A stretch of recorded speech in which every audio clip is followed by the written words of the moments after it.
The Palestinian protesters bite the Democrat dog that fed them, and it's getting ugly for Democrats trying to reconcile the pro-terrorist peeps. Also, at Saturday Night Live, sort of, in Israel, they've got their own sketch comedy show. They made fun of American college protesters better than our SNL ever could. We'll show you that. And John Fetterman's back, and he's as hilarious as ever, even when he's not trying to be. All that and more on this live edition of Larry, brought to you by the Electronic Payments Coalition. We start right now.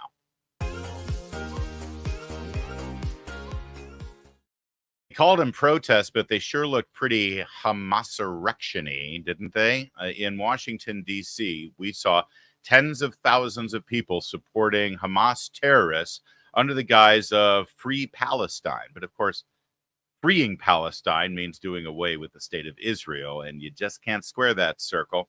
That's why we saw some conflicts even within the ranks of the Democratic Party, and we'll share that with you as we describe exactly what happened in Washington, D.C. What you're seeing is some renegade video caught by a citizen journalist showing these protesters right up against the gates of the White House. In fact, at one point, a couple of people tried to climb the White House. You also see graffiti there. Red, bloody hands on the side, defacing the wall outside the White House. It went on and on and on. I can tell you this. One person was arrested.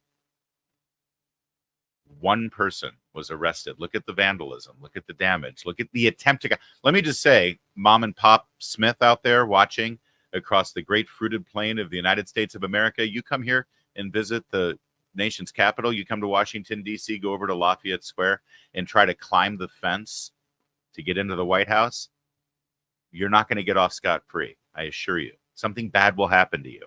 You're lucky if you get arrested. But Senator Mike Lee put out a tweet showing this very video that you're watching now, saying if these were Republicans, they would have been shot by now. And he's not wrong.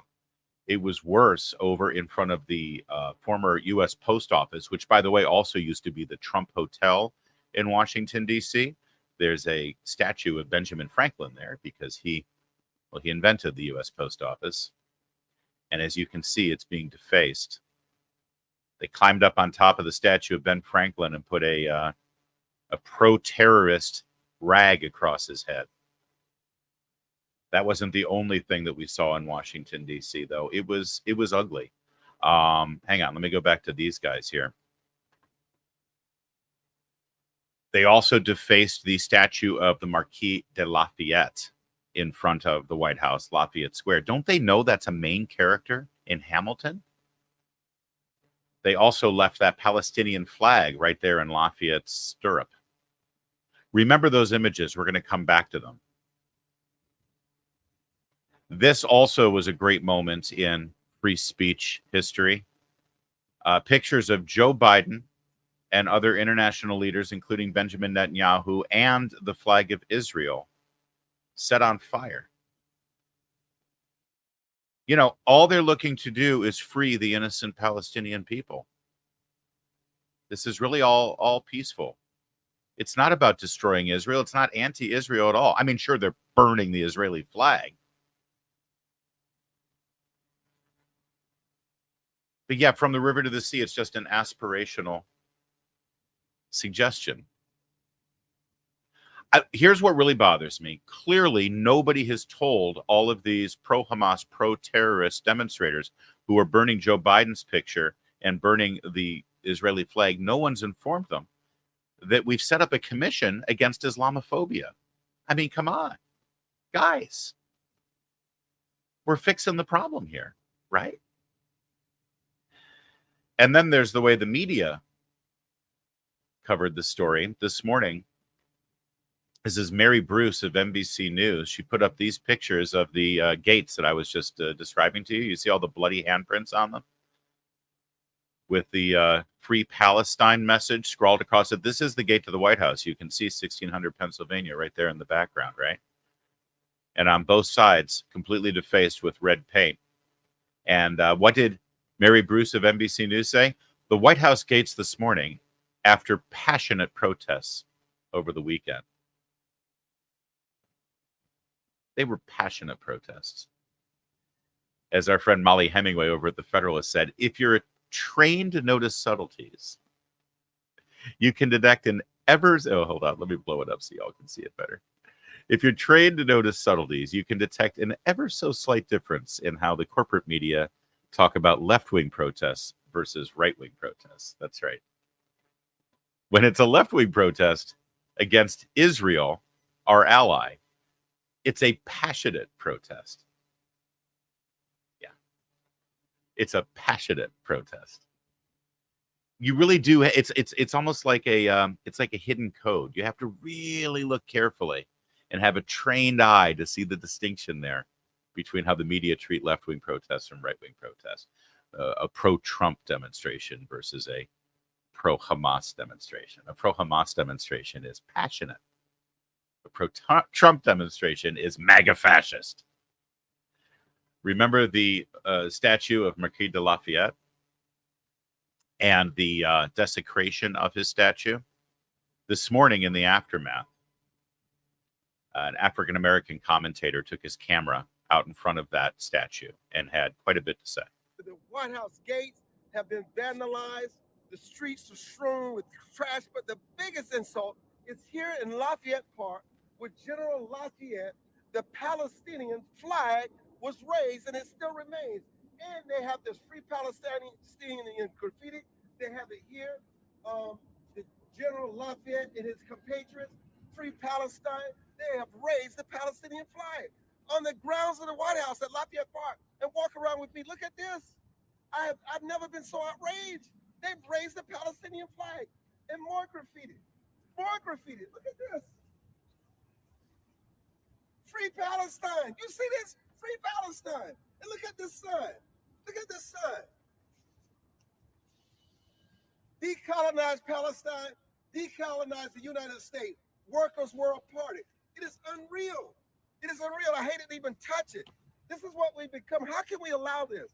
How can the law enforcement watch for somebody to raise the Palestinian flag on the ground of the people's house, and we got to pay for this cleanup? Yeah, good question. And I've got an even better question. Why is it still there? Why is it still there? Why is the remnants and nobody went through, law enforcement couldn't go through and remove that ugly flag and the sign that says decolonize the U.S.? I understand you can't take the spray paint off, but why was it allowed to even stay on the statue? Somebody made that deliberate choice, right? Was it park police? Was it somebody from the city government that said leave it alone? And why is this young man expressing more indignant outrage about this than Mary Bruce of NBC News can bother to muster? These are all protests, about all of those images, all of the violence, all of the vandalism, climbing up the fence, trying to get over to the White House. None of them are Republicans. Not a single one of them are Republicans. These are the pro-Palestine protesters that the Democratic Party has encouraged and supported and played footsie with for decades.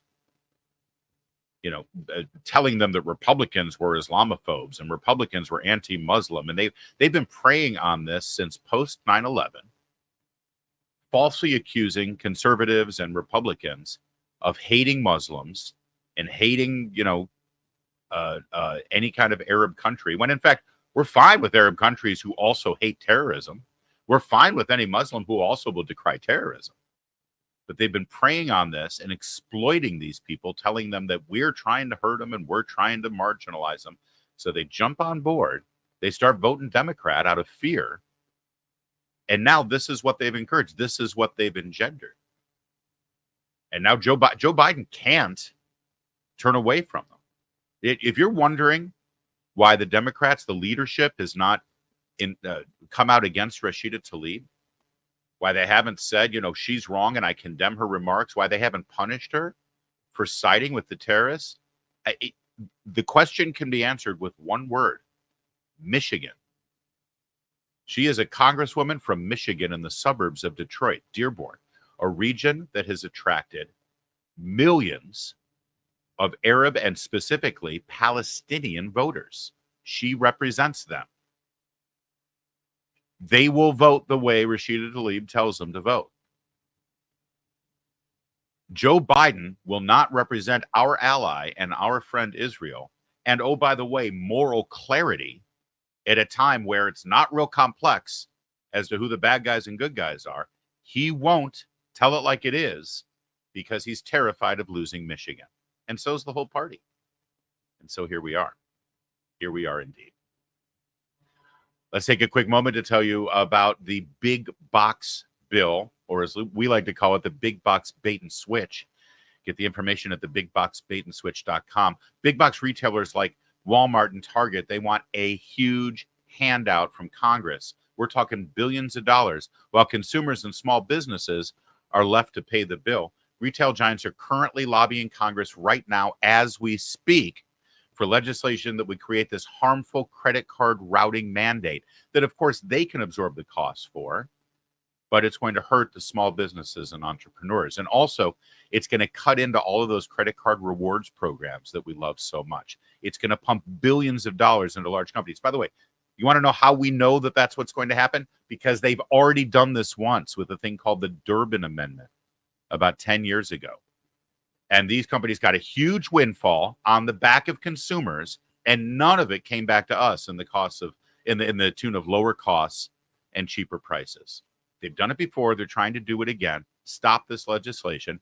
Go to stopthebigboxbaitandswitch.com, educate yourself on the bill, and then tell your congressman and senator exactly what you think.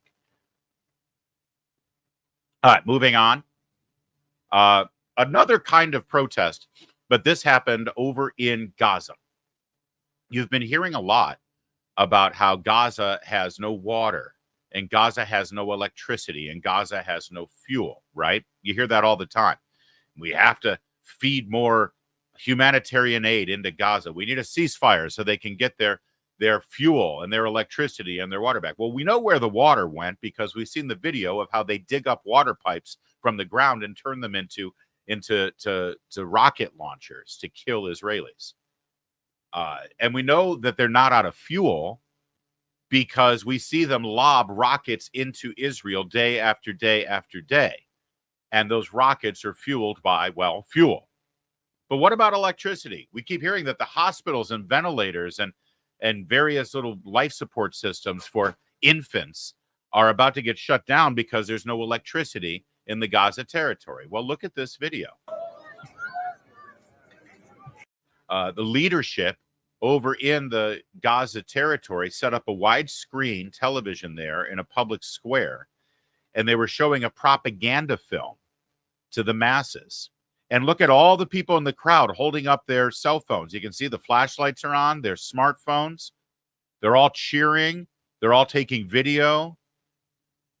And they're watching this propaganda film that shows their attack on innocent Israelis. This is at a time when I'm told they're destitute and they're being slaughtered by the IDF, right? That's the headline that you see everywhere. Let me ask you something. If they're out of electricity, how exactly did they charge all those cell phones? If they're running short on electricity, how are all those buildings lit up right now? And how do they have a widescreen television showing their propaganda, drumming up more hate, drumming up more anger, inspiring more anti-Semitism and more violence against Israel? Don't believe the propaganda that you hear over and over and over again. And by the way, one other thing. Let me pause this shot. Have you noticed how many here in America, how many of the protesters are young white women? I have noticed. It's disturbing to me, but it seems like it's a trend. Most of the people who are tearing down all of the posters here in America on college campuses or in major cities of the missing, kidnapped children in Gaza who are being tortured right now by Hamas terrorists. Have you noticed how many of them are young women? Young women, right? Shouldn't just say white women. It does seem like a lot of them are white women. They're women of color as well, but it's all young women here in America, here in the safety and protection and privilege of the freedoms we've built up in this nation. They're the ones who are the tip of the spear protesting on behalf of these terrorists over in the Gaza territory. Look at this crowd. Look at the crowd. Look at the crowd. Where are all the women? Where are all the women in Gaza? Where are all the women? They're not allowed to go outside. They're not allowed to stand in the public square. They're not allowed to mix with men. That's who these radicals here in America are protesting on behalf of. Fascinating, isn't it? Even more fascinating in England, where the protests were just as terrifying. Our friend Billboard Chris, you know Billboard Chris, he's a very nice Canadian guy. And he wears a little placard sign on college campuses, and he has a very simple message on it. Children can't consent to puberty blockers. He's a ferocious defender of children's rights against the transgender mania, right? So he went to these protests and he was just taping the situation. And something amazing happened. You're going to see this. An Antifa dude, the Antifa guys were always getting in Billboard Chris's face and jamming on him and trying to, disrupt him and bully him. So he starts to get in their face and start pushing the transgender agenda. And then these two Muslims, well, watch what happened. This guy is trying to propagate anti-LGBTQ propaganda. He's trying. Yeah, so he's trying to, this guy, this Mr. Antifa dude with the ski mask is trying to mansplain to these two Muslim women that Billboard Chris, is an anti-LGBTQ propagandist. Like, don't talk to this guy. He's anti-LGBTQ. Now, what happens to the Antifa liberal dude? To tell children that they are not allowed to be trans. Yeah, they're not. Yeah, they're not. They're not. Suck your mum, bro. No. Black nail polish on is a man, bro. Stop talking. Stop talking. Some religions, you can't do that. Yeah, you have to respect that decision. But in religion, yeah. But in some religions they expect that. But in our religion, you can't do that. So we don't agree with your faith. Thank you. What religion are you? What religion are you? Catholic. What are you then? What do you identify yourself as something, my bro? What do you identify as? God? What do you identify as? What do you identify yourself as? Okay. Yeah, you don't listen. Wait, what do you identify yourself as?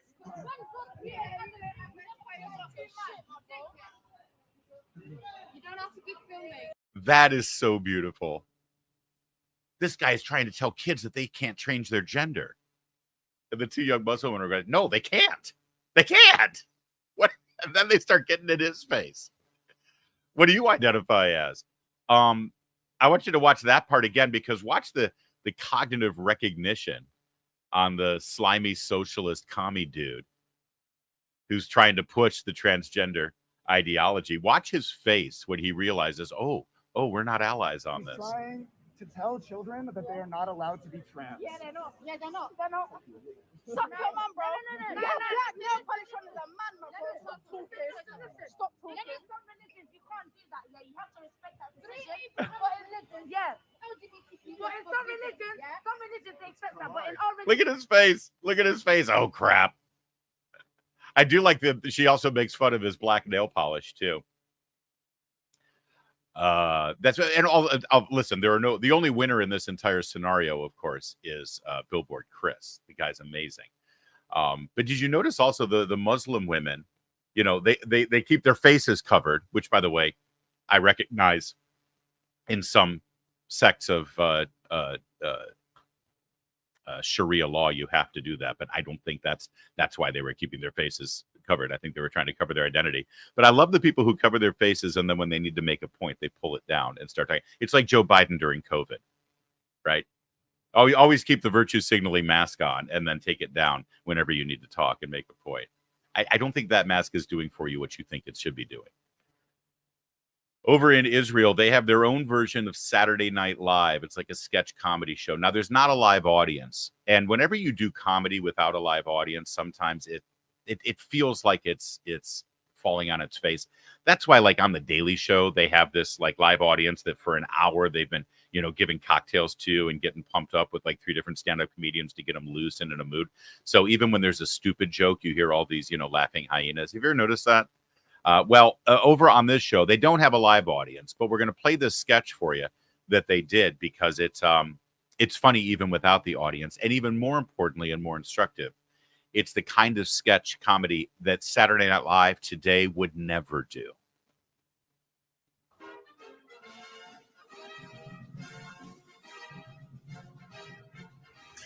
Hi everyone, we are live on YouTube with Colombia Anti-Semitic News, where everyone is welcome. LGBTQH Hamas. Yeah, I totally sim Hamas. Yeah. It's so trending right now. From the river to the sea, Palestine will be free. Do you know why it's true? Because it rhymes. Just look at all this toxic Zionist propaganda. Kidnapped in Gaza. Does this look like Gaza to you? Yeah, bro, I have no idea what Gaza looks like. And they're smiling. Do hostages smile? Zionist liars. All right, it is funny. Hold on, we're going to watch more, but I just want to point something out. One problem, and they need an American consultant where they're going to make fun of American university students just so we can get accuracy, because everybody knows that these guys on an American college campus, the dude would have pink hair and the chick would have blue hair. Everybody knows that. It's one glaring factual error that I'm picking up on right away. But other than that, it's pretty spot on. Other than that, it's pretty. This could be actually right from Columbia University, or what do they call it? Columbia Antisemitic, because kind of anti-Semitic. Totally sus. Do they think we're stupid? Stupid? I major in queer post-colonial astrology. Ew. Jews make the world dirty. Yeah. And no, I'm not anti-Semitic. I'm racist fluid. Exactly.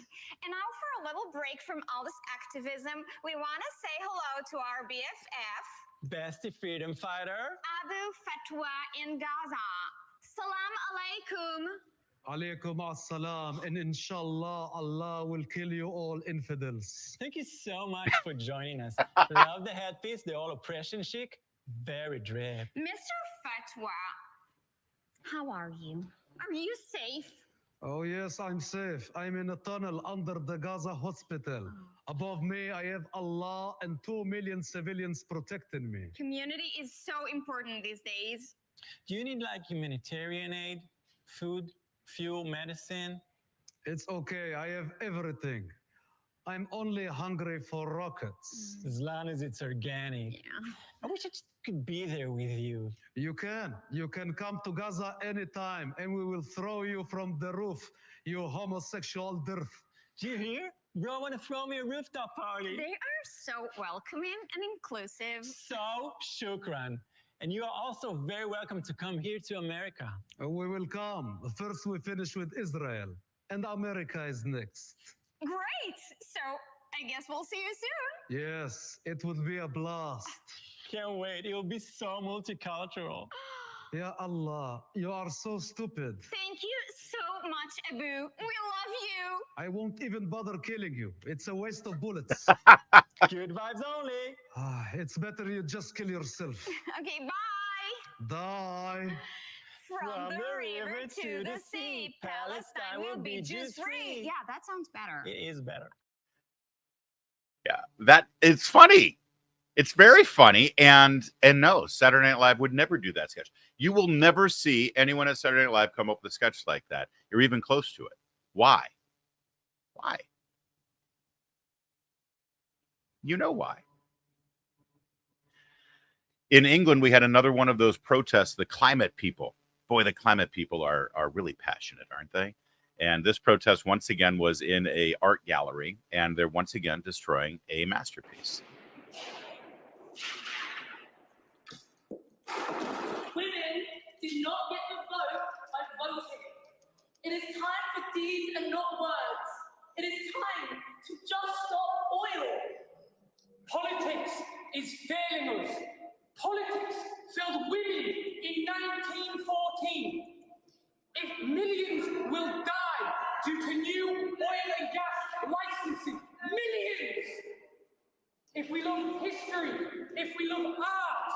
if we love our families, we must just stop oil.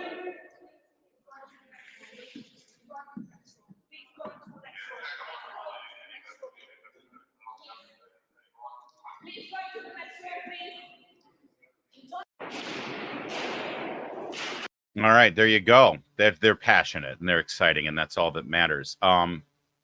That's in the National Gallery in England, and they first statement they made had to do with women getting the vote, and that's because this is known as a suffragette painting. This, hang on a sec, let me just tell you what it was. It's called the Toilet of Venus, and they used emergency rescue hammers to shatter the glass that encases this painting, because 100 years ago, suffragettes trying to get the vote in England defaced the exact same painting. And I guess people saw that as heroic at the time or in history. So here's the thing. When you lionize vandals, then you encourage that behavior again and again and again. And how many times have we seen this in museums in London, museums in Paris, and museums in Washington, D.C.? And somehow these people still get in, and somehow they haven't beefed up any security. And also, are these people ever arrested? Are they ever thrown in jail? Do they ever pay any penalty for what they've done? Real fast about the painting. Oh, and the protesters, it's Hanan 22 and Harrison 20. Harrison wearing the glasses, which are brought to you by petroleum products, by the way. Thanks a bunch for that. Just stop oil so I can't have glasses and I'll walk around blind. They said their actions were to demand the government immediately halt all new oil and gas projects in the UK. Painting was created by Spanish artist Diego Velázquez, mid-17th century, was removed from display, currently being examined by conservators. It was reopened with a new painting replacing this one, and they're hoping that there was no permanent damage done to the painting. And here's hoping there's no permanent damage done to the protesters. In fact, I'm sure that they're getting some sort of Nobel Peace Prize for their efforts. This is a fun video that we really enjoyed. This has to do with one of those thought experiments where they have people guess what the IQ of their neighbors is. Like they bring 6 people into a room, and they're all about to take an IQ test. And they say, before we take the test, I want you to talk to each other and evaluate each other and then rank how you think you're going to perform on the IQ test. All right. And this gentleman you see right here, he's a Marine, and everybody voted that he would have the lowest IQ. He's a high school graduate who joined the Marines. Everyone voted he'd have the lowest IQ. Watch what happened. I'm 21. I'm a high school graduate, and I work in the Marine Corps. I'm 30 years old. I have my PhD in cancer biology, and I work in the biotech industry. Grad school, I went to University of South Carolina, and undergrad, I went to University of Florida. 1, 2, 3, 4, 5, 6. 2, me, I don't know. PhD, cancer biology scientist. I work in a biotech company. We make COVID-19 testing kits, stuff like that. And then So obviously she's the smartest one in the room, right? I mean, God, look at the way she delivers it too. Me, PhD, I work at a biolab. We make COVID testing kits. I mean, how smart do you really have to be to make COVID testing kits? But it is this attitude with an advanced college degree where you immediately think you're the smartest person in the room. Now, to be humble, she ranked herself number 2 out of 6. Just for one level of humility. I don't think anybody actually ranked themselves first, right? So if you rank yourself second, it means you really think you're first.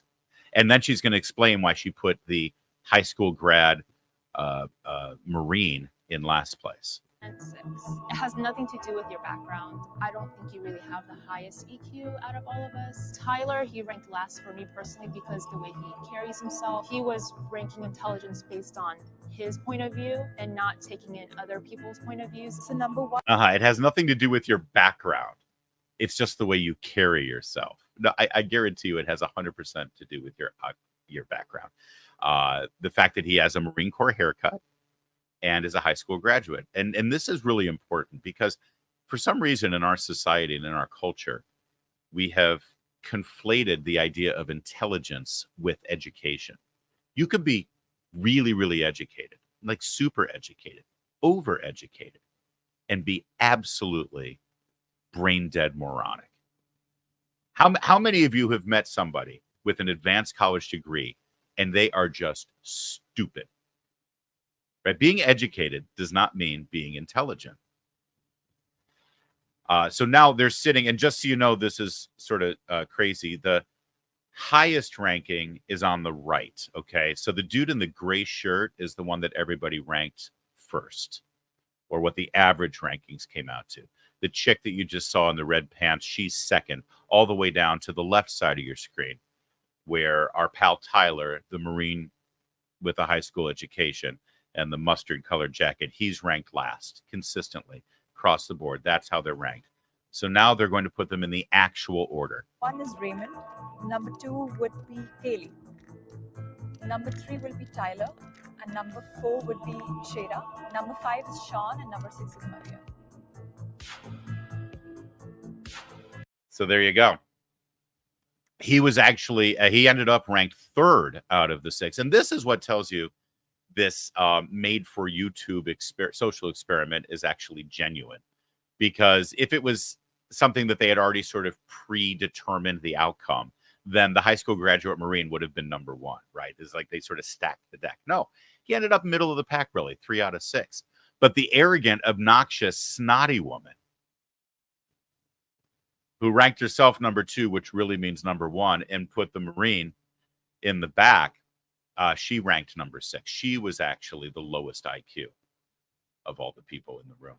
And by the way, I've gone ahead and watched the entire YouTube video of this. Tyler, our pal there, the Marine, he's actually a really nice guy and really self-deprecating. They interviewed all of them afterwards, and he said, you know what, if I were them, I probably would have ranked myself last too. You know, I just graduated high school, so you just kind of assume that you're not the smartest one. So it was actually a really revealing video. You might want to check out the entire thing. But it's really fun to see somebody who presents herself that way end up getting, you know, her just desserts. Oh, and speaking of IQ, John Fetterman. John Fetterman was in Pennsylvania campaigning for a local race, county executive, when he got heckled by somebody from the left, a crazy dirtbag, stinky hippie, left-wing, pro-terrorist protester. Who I have to say, by the way, Fetterman has been pretty good on the Israel issue. He doesn't have a whole lot of patience for the pro-Hamas lobby in his party. But when he started getting heckled, his response is absolutely priceless. He can't make this up. That's why I'm here. She's why all of you are here. But moments later, he's interrupted by a protester. 4,000 plus dead children in Palestine, 9,000 plus dead civilians. Get off the stage. Get off the stage. I don't care. You represent Then Fetterman says this. The joke is on you. I had a stroke. I can't fully understand what you're saying.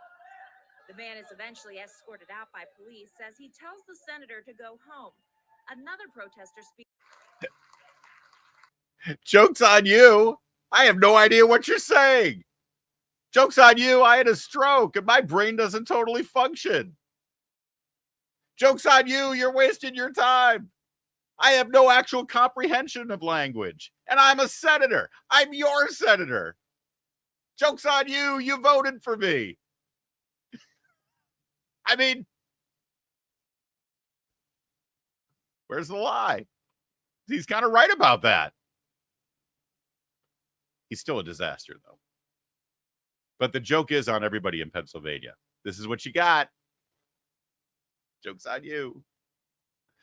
That's it for today's episode. We'll be back same time. And this week, by the way, we're going to be live from Miami as we head down there for the pre-debate coverage. You're going to want to tune in. We're going to do a special live presentation just hours before the debate out in front of the theater in Miami. The whole crew is going to be there from Town Hall, and you'll see them all live right on this program. And then we'll have our debate and then our post-debate coverage live featuring Katie Pavlich and all the candidates there in the spin room and a bunch of other live on the scene reporting and analysis from your entire town hall team with our video crews, as well as all of our live blogs. And the live blog at Town Hall during the debate is absolutely priceless. You don't want to miss that. So we'll be back with a regular show tomorrow. Well, actually, it'll be a special pre-debate preview show. And then we'll be live on the scene Wednesday in Miami. So it's a big week here for all of us at Town Hall, and we're excited to present it for you. Thanks for watching. I'm Larry O'Connor. Just call me Larry, and we'll see you next time.